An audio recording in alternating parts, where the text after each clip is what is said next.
right, shifting focus, and a botched up surgery has claimed a footballer's life in Chennai. Now, 18-year-old Priya died of multi-organ failure after a surgery at a government hospital. Now, an F.I.R. has been registered against two doctors for medical negligence, and days after her surgery, the young footballer was lying unconscious and on life support.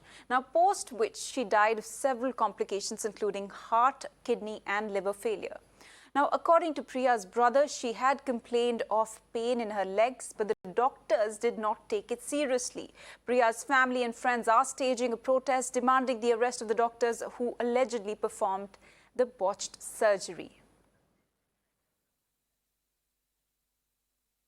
All right, there are tragic news there coming in from Chennai, and after a botched up surgery, an 18-year-old footballer has died in Chennai, and the footballer Priya has died of multi-organ failure after a surgery at a government hospital. And going straight across to my colleague Sri Papanch, who is joining us live on the broadcast for more on this. Sri Papanch, what is the latest that we are picking up?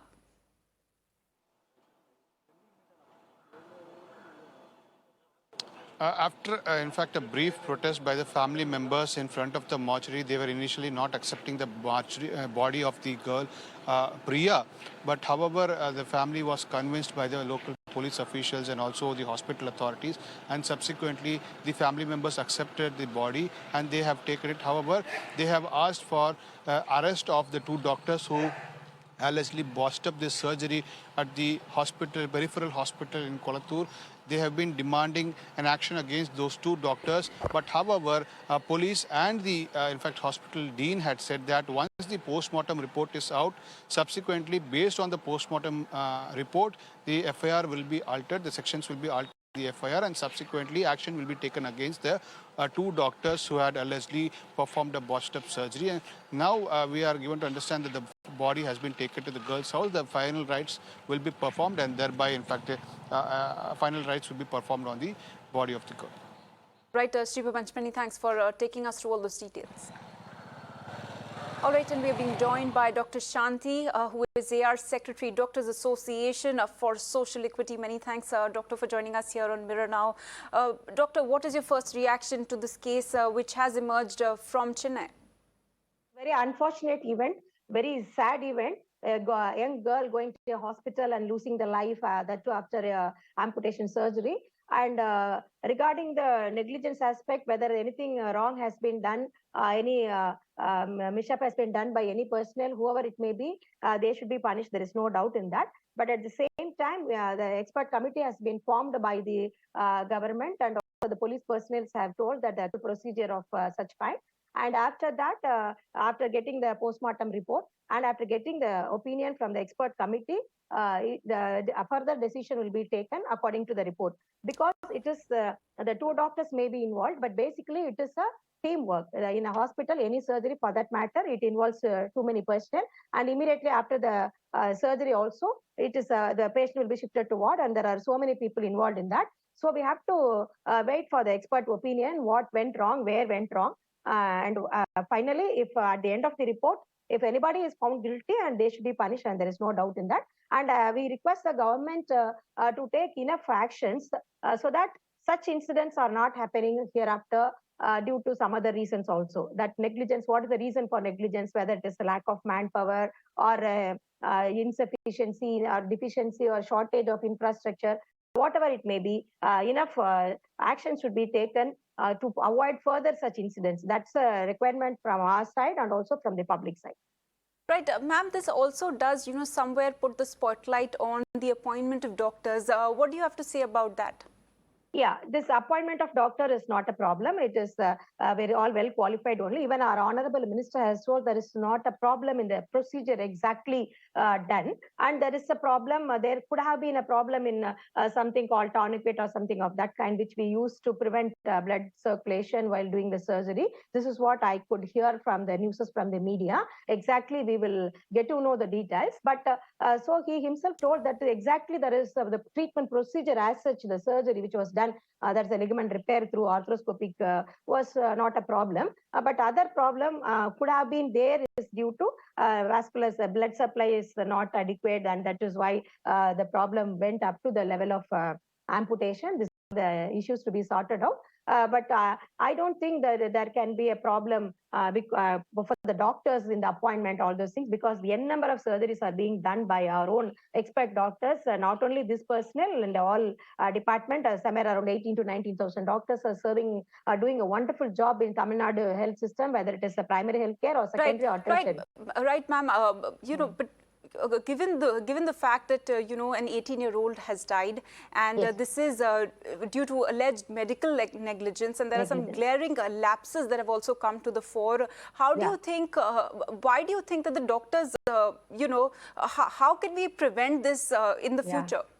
Yeah, exactly. See, when there is a research or also done how the medical negligence is happening, how to prevent all those things. See, exactly with reference to the number of patients who are getting admitted, number of patients who are seen in the OPD, number of patients who are getting operated, number of patients in the ICU, there should be the enough doctors, not only doctors, it is a team. So enough number of staff nurses, OT technician, plaster technician, pharmacist, and ECG technician. Everybody should be there with proportionate to the number of patients who are coming to the hospital, who are admitted in the hospital, who are getting operated. That we have to see. And next one is regarding the infrastructure of technical aspect or the instruments, whether we have enough instruments, whether it is working well, whether the annual maintenance contract is given periodically, whether the service is done properly, whether if we are introducing a new instrument, whether we are the team is trained properly. But ma'am, only one point I'll just end. There is a standard treatment guideline protocol that we have to follow. In many other countries, there is a standard treatment guideline protocol which should be followed in every hospital for every case. That we have to introduce and seriously in every department, in all steps. Right. And that is a very much But why is it country. taking? Why does it take an 18-year-old child's death to sort of reflect and introspect? Why could this not have happened before? Yeah, any problem, because this girl is a very young girl and she's not having any comorbidity like diabetes or hypertension. She just went for a small procedure. So anything disproportionate to the expected outcome, naturally the people will react, the patient's attender will react. So if that is the scenario, it could have come to the limelight. Be it old or young, somebody dying is grave in itself. A life, be it old or young. Understand. So that should not. I understand. That right. And how can this really happen in a metropolitan city like Chennai is the big question. Yeah, I will tell you one thing. See, losing a child, 18-year-old without much complication, getting admitted for a small surgery is different. Dying a person at ICU with a 90-year-old with diabetes, hypertension, and heart disease and myocardial infarction is different. Life is precious. We cannot deny it. But both death cannot be equated. That's what we are telling. That's why we want to introspect. In this case, we want the government to form an expert committee to see what went wrong, where went wrong, with any problem, any negligence, they should be punished. At the same time, just simply without having other factors, simply we cannot equate one death of a 90-year-old and death of 18-year-old and death of uncomplicated case and death of a complicated case. That's what I request other general public also. But here in this case, I am worried because she is a very young girl and she has just got admitted in a hospital for a small procedure. So death in that case, amputation in that case is a really astonishing one, and it is seriously, it should have been prevented and the death should have been prevented. And that is a reaction from our side, because we deeply feel bad about this death, and that is why we are telling all these things. At the same time, such scenarios should not happen again and again. So there should be a proper checklist, proper standard treatment guidelines for all level, for all cases, whether it is a primary health care center or at a taluk level, district level hospital, or a tertiary care center. And simultaneously, we need to audit such deaths. What is the problem which precipitated such kind of negligence? And that should be prevented so that further such cases should not happen in any hospital, not only in metro, even in a small district hospital. Such deaths is not acceptable, and that should not happen. And the government should take enough steps. Recently, we came to know in a... Right, ma'am, please let me speak. Ma'am, in today's day and age where, there are so many technological advancements, how could this have happened? If you could answer that. Yeah, whatever may be the technological weapon, even doctors, I'm not talking about this particular case. I'm asking your question in general. Even doctors are dying because recently also we have lost a 30-year-old young doctor in Chennai after an insect bite because of the anaphylactic shock. See, 100% death is not preventable because we see n number of new cases, new viruses, new diseases, and so even doctors are dying. For COVID, more than 1,500 doctors died in our own country. So simply because we are doctors, we death is not, we cannot die. All these things, it is not possible. So when the doctors are dying, when the healthcare providers are dying, death is a part and parcel of the life. And even whatever may be the technological improvement, still we need to achieve a lot. There is a sepsis in this case, and there is a multi-organ failure, and that is very much possible in any hospital. And I'm not justifying this case. I'm just telling that death is inevitable for anyone in any country. It may be a well-developed country. It may be a superior institute in the whole world. Yeah. Right, ma'am. Many thanks for joining us here on Mirror Now and sharing your views. Thank you. And meanwhile, we spoke to the Tamil Nadu Health Minister, who has assured legal action against 2 doctors. Let's listen in. Sir, இப்போ இந்த மாதிரி ஒரு அலட்சியமான சம்பவம் வந்து நடந்திருக்கு. 2 மருத்துவர்கள் வந்து நீங்க சஸ்பெண்ட் பண்ணிருக்கிறதா சொல்றீங்க. அது மட்டும் போதுமா சார்? பிகாஸ் நம்ம இந்த ஃபியூச்சர்ல இந்த மாதிரி விஷயங்கள் நடக்காம இருக்கிறதுக்கு என்ன பண்ண போறோம்?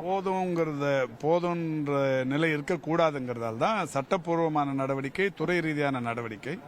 அந்த துறையில வந்து என்ன மாதிரி அவங்களுக்கு பனிஷ்மெண்ட் தரணும், சட்டப்பூர்வமா என்ன நடவடிக்கை எடுக்கணுங்கிறத முடிவு.